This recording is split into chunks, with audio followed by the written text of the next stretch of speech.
Welcome back everyone to another episode of the Reading Club, and in today's episode we will continue covering Presolve Reductions in mixed integer programming. This was the paper that was released by Gurobi developers, and it's about Presolve Reductions in MIPS, right? So what all things we have seen. This is the seventh part, by the way, if you are coming directly here. If you haven't seen the previous parts, then let me summarize what all things we have covered in the previous parts. So we covered Presolve Reductions that consider one constraint at a time. I consider one variable at a time. That consider multiple constraints at a time and multiple variables at a time. Okay. So these are all those pre-solved rules we covered in the first six parts of the series. And today we are going to consider pre-solved reduction that consider whole problem. Okay, so it considers all constraints and all variables and then uses that information to do some sort of reductions. So that's what we will basically see today, and let's get started. Okay, so before we get started, I actually have a small announcement to make. So we recently made the competition page online for the MIP Workshop 2024. You can see it here. So it's on the mixedinteger.org website, and the places where the information about MIP Workshop is listed, that's where we have the link for MIP Workshop 2024 computational competition. And if you look at it, so this is the actual website, and the topic for this year's challenge, which was actually also announced during the MIP Workshop 2023, is Presolve. Okay, so that's why we have been looking at Presolve reductions for quite some time now. This is actually the seventh part now. And this is precisely the paper that we are covering in this Presolve series, and we have already covered quite a lot of Presolve rules from this paper, and I'll hopefully finish all of them soon in the next parts. So we have basically everything that you need to start working on Presolve rules. So there are a lot of opportunities to improve Presolve rules and find new Presolve rules, and all of those things we are looking for. There is a timeline for that. You can start registrations already. There are awards and everything. There is organizing committee. Actually, I'm part of the organizing committee as well. So rules, everything is basically listed here. How exactly you should be taking the input and output. What kind of output you should be writing, and everything is there. As of now, we do not have any code in this repository, but probably we will put something over there as well. Other than that, you have the competition description and a set of instances which will be used for evaluations. Okay, so that's all for the announcement. Let's get back to the Presolve reductions paper. Okay, so the first reduction that we are going to look at is called aggregation of symmetric variables. Okay, so symmetric variables, that means obviously we are looking at multiple variables at a time, and we are also looking at multiple constraints at a time. That we'll see how, right? So what we want to do first, we want to detect symmetric variables, and second, we want to once we detect them, we have to aggregate them. Okay, so what exactly are symmetric variables? Let's do some defining part, right? So first thing is let's consider there are two variables, right? So there is x1 and x2. So in order for them to be called symmetric, they should have the same objective, lower bound, upper bound, and integrality. Okay, so basically in this case it will be c1 should be equal to c2, l1 should be equal to l2, u1 should be equal to u2, and if one is an integer variable, then, and if only in that case, 2 should be an integer variable. Okay, so they should basically agree on all these parts. The second condition is about the rows, right? So they do not need to agree exactly on the constraint coefficients, but for the constraint coefficient we have something called row permutation, right? So there should exist a row permutation. So first of all, this is actually when we define symmetric variables, we talk about the column permutation, right? So we can say that there is a column permutation pi. So if you pass 1 to this pi, it's kind of a function. It will output 2, right? So 1 is symmetric to 2, and pi of 2 will be equal to 1, right? So these are basically symmetric variables, which basically defines a column permutation. And we are now asking that there should also be a row permutation, which is called sigma. So what's the point of this sigma? So first of all, the right hand side should be matching. So ith row should have the same right hand side as sigma of I, the permuted row. Its type, whether it is greater equal to, less than equal to, or equal to one of this, that also should be matching. And the third part is the coefficient themselves, right? So for the coefficient, we have a of ij, right? So ith row coefficient of jth column, right? That should be equal to exactly the coefficient of a of the permuted row, which is sigma of I, and the permuted column, which is the symmetric variable of j, right? So that is pi of j. Okay, so for all the rows, here we can say that a of I1 should be equal to a of sigma of I2, right? So that's how we define this kind of agreement. So in what is the point of this condition? It's basically trying to say that when you find this kind of symmetric variables, you can swap them, right? So if you replace x1 by x2 or and x2 by x1, then in that case your problem will not change at all. It will stay exactly the same. Like, so objective, and so all these parts are anyway the same. The constraint coefficient, they will be swapped in a way that your overall problem will not change, right? So you will exactly have the same set of constraints, and uh, technically yeah, the problem is the same. So how do we detect this kind of symmetric variables? They haven't mentioned it. They have cited a paper. So let me actually just list it down. But before that, let's actually talk about two types of symmetric variables. Right. So one is called non-overlapping. Okay. So what is the non-overlapping? It basically means that x1 and x2 will be non-overlapping if in any constraint only one of them appears. Okay, so if in a constraint x1 appears, then x2 should not appear, and if x2 appears, then x1 should not appear. So that's non-overlapping. And second is called overlapping and continuous. So, okay, so we can aggregate this kind of symmetric variables if they are non-overlapping, or if they are overlapping but both the variables are continuous, right? So if they are overlapping and if they are integer variables, then we cannot aggregate them. So what exactly do I mean by aggregating? It's basically saying that something like this, right? So you just replace x1 by x1 plus x2. Okay, so that's it, right? So if they're non-overlapping, then none of your constraints will change, because only either x1 is appearing in the constraint or x2 is appearing in the constraint. So wherever there is x2, you just replace that one by x1, and yeah, the objective coefficients will simply just add up. Okay, and yeah, all those things otherwise kind of remain the same, right? So the bounds I think will change. Let me see. Yeah, I think bounds are changing, and they haven't listed in the example, or they haven't actually defined it, but I think with this kind of aggregation is done, then bounds should be changing. Okay, similar things for continuous variables as well. You can aggregate them and replace them with just one copy of that variable. That way you will have lesser number of variables. And yeah, so that's kind of all. But let's, so how do we detect them? That's something that they actually haven't listed it, but let's actually, they basically cited two papers for it. I'm going to paste it here. Yeah, these are the two papers.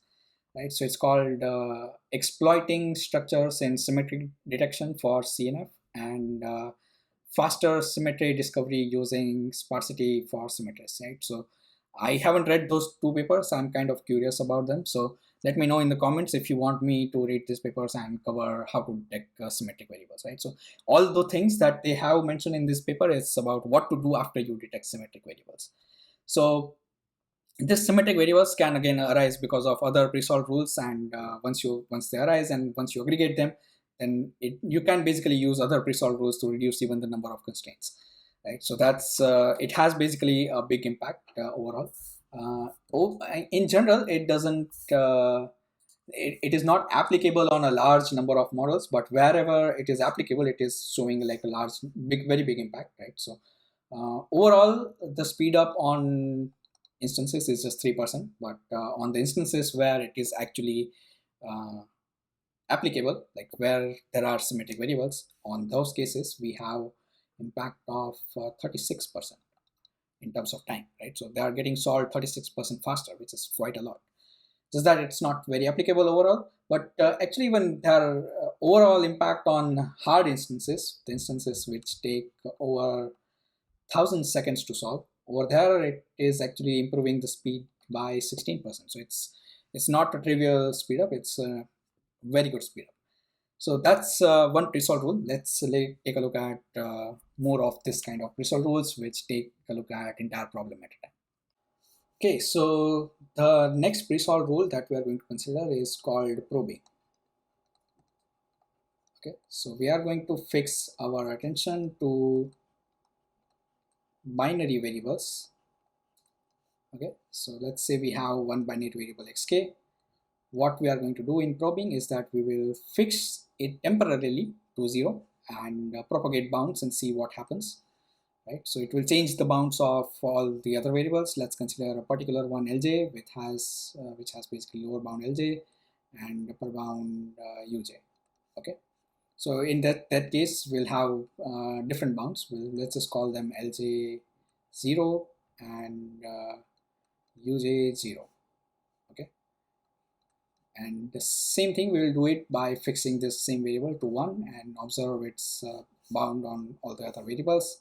So it will have Lj1 and Uj1, and using all of this, and so there will be more variables affected, so we will look at all of them, right? So using all of this information, we can deduce few things about the problem. Okay, so first of all, we can have tighter bounds than Lj and Uj, right? So if both of this Lj0 and Lj1 are bigger than Lj, then we can improve the lower bound of j variable from Lj to whatever is the smallest of these two, and whatever is the largest of these two, right? So that's simple bound tightening. But there are more things we can do, right? So there can be particular cases where if we fix xk to 0, then this j variable is also fixed to particular value, and if we fix xk to 1, then this j variable is fixed to a different value maybe, but some value, right? It is fixed. That's the point. In that case, what we can do is we can substitute this variable, right? So in this case, we can say that xj is equal to Lj0 plus Lj1 minus Lj0 times xk. Okay, slightly going out. No, it's actually in the frame. Okay, so if the xk variable is 0, then this xj variable is fixed to Lj0, as you can see. And if xk variable is 1, then this part will become active. Lj0s will cancel out, and this variable xj will be fixed to Lj1. And they are basically the same as Uj1 and Uj0, right? So that's the point. We can simply substitute it by just adding this equation, right? So that's simply removing variables.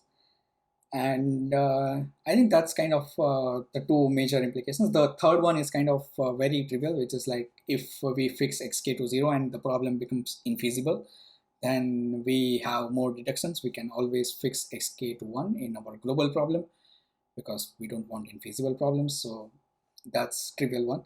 And the last one is that is if we fix um, we basically have this kind of bound implications, right? So these two bounds are no longer equal, but if we fix xk to 0, then xj is greater or equal to lj0, and if we fix xk to 1, then xj is basically uh, greater or equal to lj1.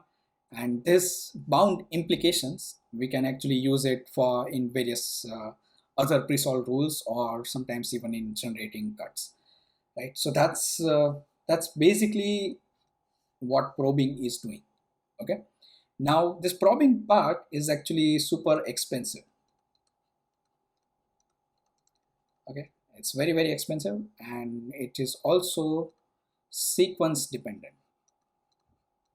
So if you do probing on one variable and then you do probing on some other variable, then you might have different results than you do it other way around. Okay, so the probing sequence needs to be defined, and to define it, so first of all, what do we do about this expensive part? Let's actually come back to this expensive part. We'll come back to the sequence part later. So expensive part, we can simply have work limits, right? So that is in Gurobi, it is said that it is how many non-zeros, let's write it correctly, non-zeros are updated or touched, right? So non-zeros, let's just call it updated. So this is there is a limit on how many number of non-zeros can be touched when we are doing this kind of probing, and that limit can actually change dynamically, right? So this is something that can change dynamically.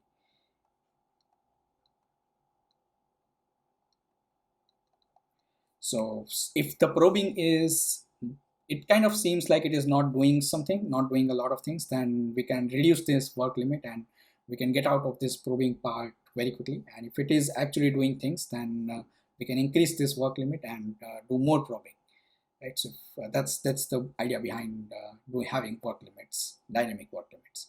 Now about this sequence dependent part. So how exactly do we define the sequence? It's kind of sequences like how many other binary variables are fixed, right? So if I do some probing on xk and it is fixing more binary variables, then it should be, we should do probing on xk before doing probing on other variables. That's the idea behind it. And how do we know about this? It's actually very easy to find. You can just do a linear scan and then see. So when I say fixed, I mean basically directly fixed, right? So you don't have to do any kind of complex bound propagations to figure it out whether certain variables are fixed or not, right? So you don't really need to compute all these bounds for the other variables. Okay, so with probing, Gurobi actually exploits a particular type of structure. It's called Clique coupling constraints, right? So what exactly is this? So we have seen what cliques are, right? So in the previous part, we have seen that there can be constraints, and this kind of cliques are actually stored in a clique table also, right? So this is set of binary variables, and at max one of them can take the value 1, right? So that's a clique, right? So let's call it a clique. And in our problem, we can have multiple cliques, right? So let's say this is clique 1, which is 1, 2, and 3 variables. There can be another clique which is on variable 4 and 5, let's say, and so on, right? So we can have multiple cliques like that. So first thing that we are going to do is we are going to collect this kind of cliques by doing something like, so a lot of things we can do to find out these cliques. They can be directly present in our model, but if not, then we can detect them by doing some sort of bound propagations and other techniques. Okay, so we have a list of cliques, and what we are going to do is we are going to apply this list of cliques to general constraints, right? So let's say we have a general constraint which is ai x is less than equal to bi. Okay, so we have this kind of a constraint ai dot, let's say. And what we saw in one of the Presolve rules is that we can actually break down this constraint into multiple parts, right? So we can have support of our constraint AI. In this particular case, we are going to divide it into these cliques, right? So the set of variables which appear in click 1, the set of variables which appear in click 2, and so on and so forth, right? So these are not all the variables, right? So in this constraint we can only have, let's say, 1 and then 2, not 3, and it is basically specific to this ith constraint. Okay, same for 2, and so on and so forth. And at the end we have things that are not part of any of these cliques, right? So the residuals. Okay, and what's the point of dividing the support into this subsets is this, that we can actually do some better bound propagation, right? So we can have a of okay, not r.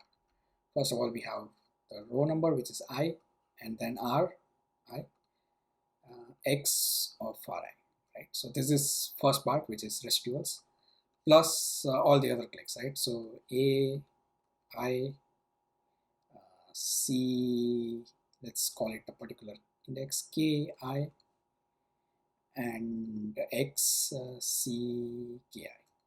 Okay, so this is the kth clique, and we'll just sum it over all the case. Okay, all the cliques. So why do we do this? The point is that we don't have any specific structure for bound propagation for this one, but we know some information about these parts, right? So all of this is obviously equal to less than equal to bi, and so what do we do about this part, right? So we saw earlier in the bound propagation that in, like, I think the previous video or the video before that, previous part 5, I think, where we basically broke down a constraint into multiple parts and saw that for some of these parts we have some specific structures, and because of that we don't have to solve entire LPs or MIPs for that, and we can have better bounds than its infimum and supremum for this part, right? So the trivial bounds for this part is its infimum and supremum, but we can do a lot better than this, because we know that out of all the variables in CK, only one of them can take the value 1. So that's the point, like that's the specific structure that we will be exploiting here, right? So how exactly do we exploit it? It's very simple.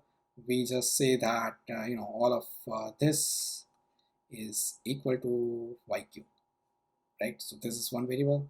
Let's do some, I mean, there is some scaling mentioned, but I don't completely understand it. But the crux is that it's TQ times CQ, okay, not CQ, XCQ,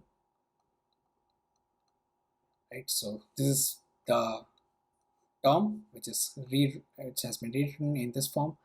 This part is equal to YQ. We just add this extra constraint and this extra variable for that and do bound propagation on that. Okay, and why do we want to do it this way? Because we know that this is a clique and we can do better bound propagation on this constraint than in general we can do. So what's the better bound propagation? It's kind of very simple. Let's say this is basically a set of terms, right? So this is t1 x1 plus t2 x2 and so on and so forth.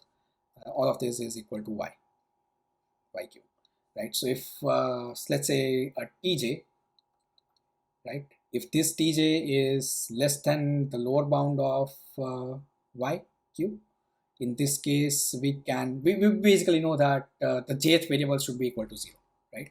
Because if jth variable is equal to 1, then our left hand side has increased and none of these other variables then j can be set to 1, can take any non-zero values, right? So that's why if the jth variable's coefficient is smaller than the lower bound, then the jth variable should be equal to 0. Same thing for the upper bound, right? So if this is greater than the upper bound of yq, then again also we can set xj to 0, right? So that's one trivial. This we can only do because these variables are in a clique.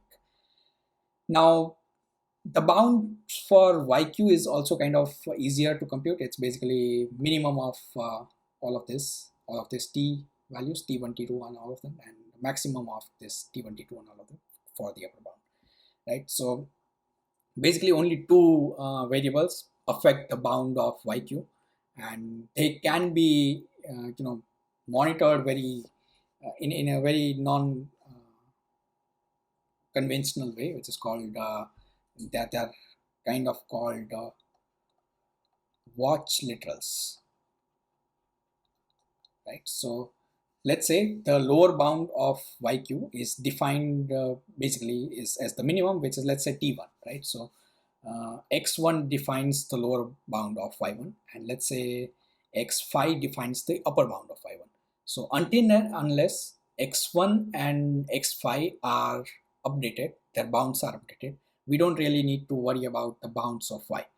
So there are, instead of like looking at all the variables bounds, we have specifically two watch literals, and that's kind of more efficient way of doing bound propagation on this kind of constraints, right? So this is something that Gurobi uses while doing probing. Okay, so next thing we are going to look at in terms of probing, applications kind of probing, is called lifting, right? So let's say we did probing on this variable xk, and let's say we fixed it temporarily to value 1, and it implied some bound on xj, right? So we earlier saw that xj is, now let's say lj1, right? So this is what we have seen, like this information we can record, right? And we can actually linearize this information, right? So what do I mean by that? It's basically we can represent this information by a simple linear constraint, which is xj minus lj1 minus lj. So I'm assuming that this lj1 is greater or equal to lj, right? Because otherwise, what's the point of having this kind of extra bound? So this times xk is greater or equal to lj, right? And when we are looking at this kind of bound kind of information, I'm assuming that all the bounds are finite, right? So earlier also in the video, I actually forgot to mention that this lj and lj prime, all those things are finite. Okay, so if xk equal to 1, then this part becomes active, and lj will cancel out, and xj will be greater or equal to lj1, right? So that's exactly this constraint. Now, in general, this is not super interesting, but it becomes particularly interesting when we look at general constraint, right? So let's look at this particular general constraint. Ax is less than or equal to b. And if you do linear programming, and then you know that we can sometimes add slack variables to convert the inequalities to equalities, right? So let's do this. Ax plus s is now equal to b, and s is greater or equal to 0, right? So we just added a slack variable over here to convert it into equality. Why did we do that? Let's see. So let's say after we added this kind of slack variables, we did this kind of probing, and we fixed xk to 1, and it changed the bound of this slack variable, right? So this is a particularly interesting case. So we have xk equal to 1 implies that this slack is greater or equal to d, okay? And let's say this d is greater than 0. Right, so its original lower bound is 0. Now we have a better lower bound. And if we do this kind of linearization for this part, then it is basically something like this. So it is s, which is, in our case, it is xj, minus d times xk is greater or equal to 0. Or in other words, s is greater or equal to d times xk. Right? And so let's use this information. So this is in general valid, right? So this is not really dependent on xk taking value 1. So this entire information of x, if xk is equal to 1, then s is greater or equal to 0. This is actually encoded in this, right? So if xk equal to 0, then this part goes away, and the slack goes back to having the lower bound of 0. So let's use this information, right? So we have s is greater or equal to dxk. Let's substitute s by dxk here. What will happen is that we are substituting something bigger by something smaller, then this becomes an inequality again, right? So we have ax plus dxk is less than or equal to b. So why are we doing all those things? We initially started with an inequality, then we converted it into an inequality, and now we are back to an inequality. right? So the point is that this inequality is lifted. It is actually stronger than the original inequality we started with, right? So this is lifting. And what do I mean by stronger? It's basically like anything that is feasible in the newer equality is also feasible here, but not the other way around, right? So this has a strictly, smaller feasible set than this one. So that's why it will cut down more points in our LP relaxation. So that's the point of having stronger inequalities. So we lifted it, and it is theoretically stronger. So it is always better to lift things whenever it is possible. Of course, it is adding some non-zeros, but one it is usually better. So can we do it all the time? Of course, like every time we do probing, we can have this kind of information. So we lifted this we did probing on xk equal to 1, and then we got some information about that, and we just improved our inequality like this. So we can do more lifting by probing on more variable. Let's say we probed on xp equal to 1, and that lifted things by, let's say, d prime, which is, let's say, bigger than d. Then we can do more things, right? So we can just say that the left hand side, we can just add this by d prime minus d times xp. All of this simply just added to the left hand side, right? So this is even more lifting. We can do even better than this, like this is if xp and xk are part of the same clique, right? So in that case, we don't even need to subtract this minus d, right? So we can just simply remove this minus d part from here, and ax plus dxk plus d prime xp is less than or equal to b, because we know that only one of these two will take value 1. Okay, so that's even better lifting when we have binary variables that are part of the same clique. So it is obviously useful, and also it is sequence dependent. It's kind of easy to guess because we first lifted on xk and then we lifted on xp. That's why xp's coefficient was something like that. So it depends on what sequence we are doing the probing, and then we are doing this kind of lifting. And now the issue with this kind of lifting is that it is kind of hard to parallelize, right? So what people do in Gurobi is that they do all the probing first and collect all this lifting information, right? So they do probing on xk, they collect that information that we can lift things by dxk.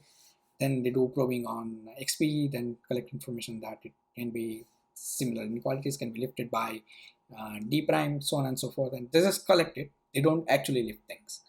So they collect it, and then now it's time to, let's say all the probing is over, then now it's time to select what exactly do we lift things by, right? So we want to lift inequalities in a strongest possible way, right? So what heuristic they use is that they look at all the cliques, right? And they compute a score for a clique, right? So anything, all the variables in the clique, they have this kind of special property that we can lift things by their original lifting amount, right? So earlier it was d, and here it was d prime. Then we can just simply use d and d prime directly. We don't need to subtract this d from the second variable, right? So that's important part. So that we can only do if these two variables are part of the same clique, right? So the score that they compute is this: for every clique they just sum over this dk, right, where k is part of the clique, right? So whatever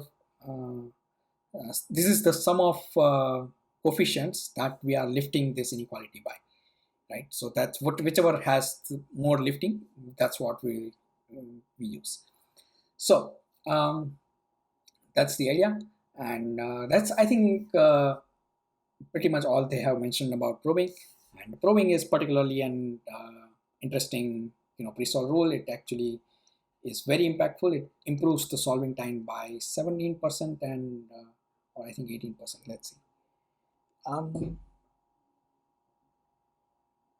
Yeah, 17%, and the node reduction, number of nodes explored, is reduced by 18%, right? So These are like very big numbers. We have been seeing Presolve rules with 4%, 5%, 6% type of improvement. Compared to that, this is very big improvement, and because it is also kind of applicable. This kind of proving is applicable on a lot of models, because a lot of models have binary variables nowadays. So that's all about proving.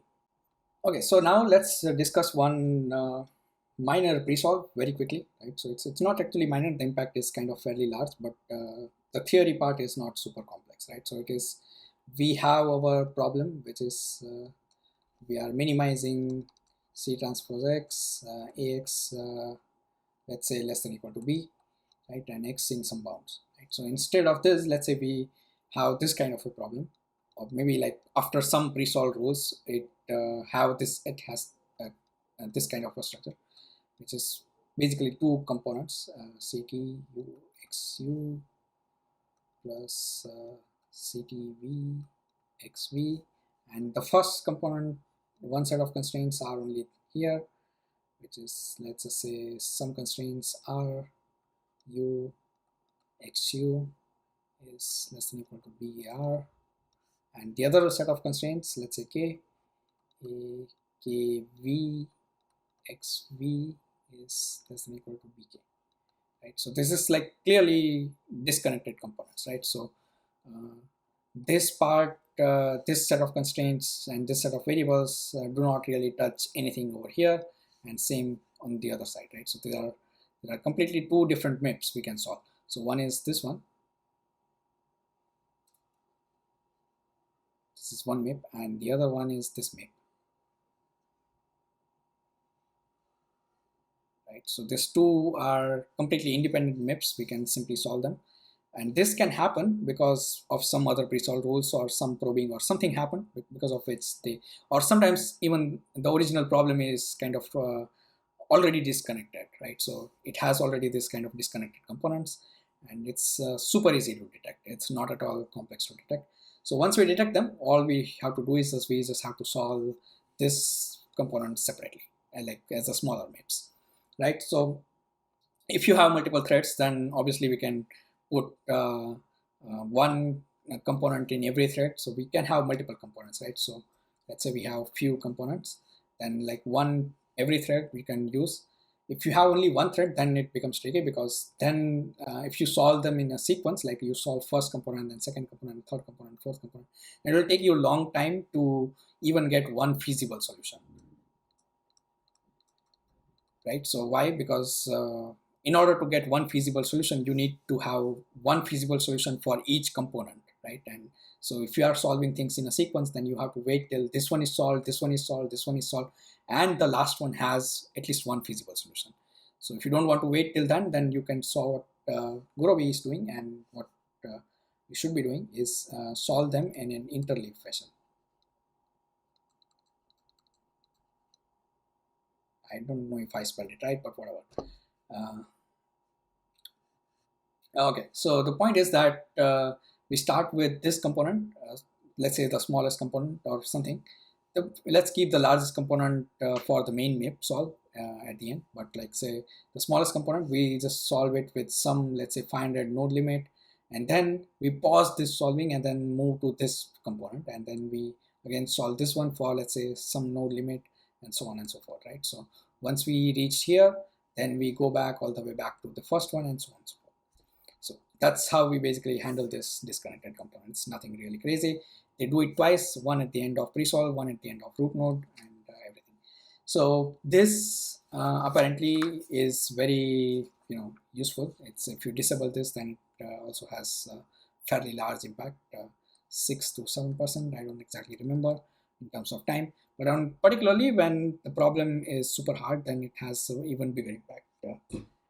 Yeah, it has 23% improvement in terms of time when it takes 1,000 seconds to solve, greater equal to 1,000. So harder problem, it has even more impact.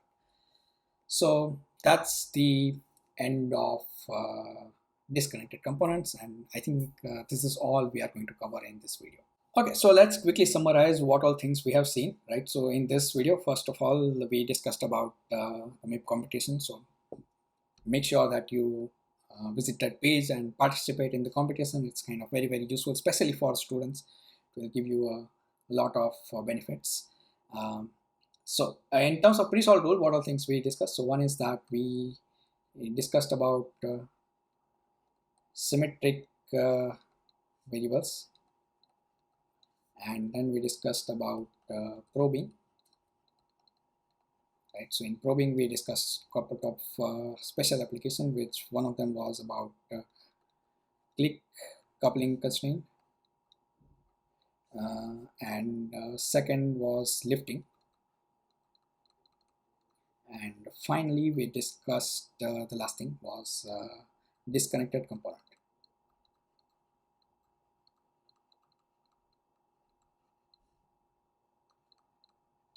Right. So this is all of this pre-solve rule. We have to look at entire problem at a time, right? Multiple constraints and multiple variables at a time. So we discussed 3 of this pre-solve rule, but there are more. So those things we will consider in the next part, right? So that's all for the video.